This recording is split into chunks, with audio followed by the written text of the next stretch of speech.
নমস্কার, Jio learner YouTube চ্যানেলে আপনাদের সবাইকে স্বাগত জানাই। আজকে আমরা বায়ু প্রবাহের কয়েকটি গুরুত্বপূর্ণ বিষয় আলোচনা করব। আগের দিন আমরা পড়েছিলাম যে আয়ন বায়ু কাকে বলে। না, আয়ন বায়ু আমরা জানি যে কর্কটীয় এবং মকরীয় উচ্চচাপ বলয় থেকে সারা বছর নিরক্ষীয় নিম্নচাপ বলয়ের দিকে যে বায়ু প্রবাহিত হয় তাকে আমরা আয়ন বায়ু বলে থাকি। তো আজকে আমরা খুবই গুরুত্বপূর্ণ একটা বিষয় পড়ব, সেটা হলো আয়ন বায়ুর অপর নাম কী। আয়ন বায়ুর অপর নাম হচ্ছে বাণিজ্য বায়ু।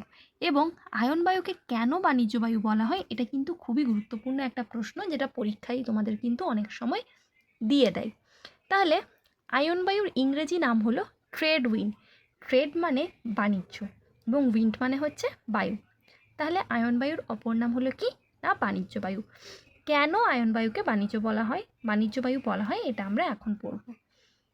নিয়ত বায়ু যখন আমরা পড়েছিলাম তখনই কি বলেছিলাম না, নিয়ত বায়ু অর্থাৎ আয়ন বায়ু, পশ্চিমা বায়ু এবং মেরু বায়ু, তার মধ্যে আয়ন বায়ু আমরা আজকে পড়ব।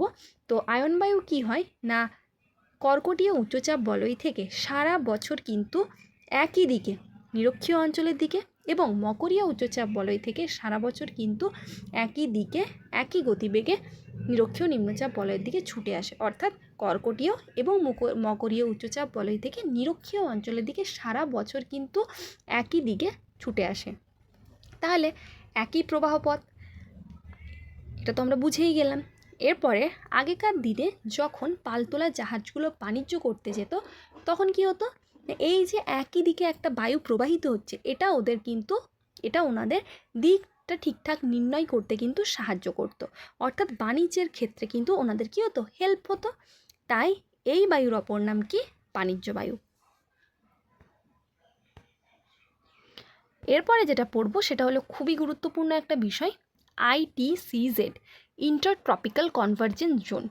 আগেরটা যেমন একটা ইম্পর্টেন্ট প্রশ্ন ছিল তোমাদের জন্য, এটাও কিন্তু ঠিক সেরকমই খুবই গুরুত্বপূর্ণ একটা প্রশ্ন, ভেরি ভেরি ইম্পর্টেন্ট কিন্তু একটা প্রশ্ন।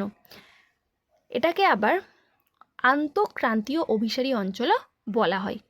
তাহলে এরপরে পড়ে নিই কোনটাকে বলা হচ্ছে না, নিরক্ষীয় অঞ্চলে আমরা জানি উত্তর পূর্ব আয়ন বায়ু এবং দক্ষিণ পূর্ব আয়ন বায়ু এসে মিলিত হয়। এই যে অঞ্চলটা, এই অঞ্চলটাকেই বলা হয় আন্তঃক্রান্তীয় অভিসারী অঞ্চল বা ITCZ। এবং এখানে কিন্তু শান্ত আবহাওয়া বিরাজ করে, তাই এই অঞ্চলটার অপর নাম কিন্তু নিরক্ষীয় শান্ত বলয়।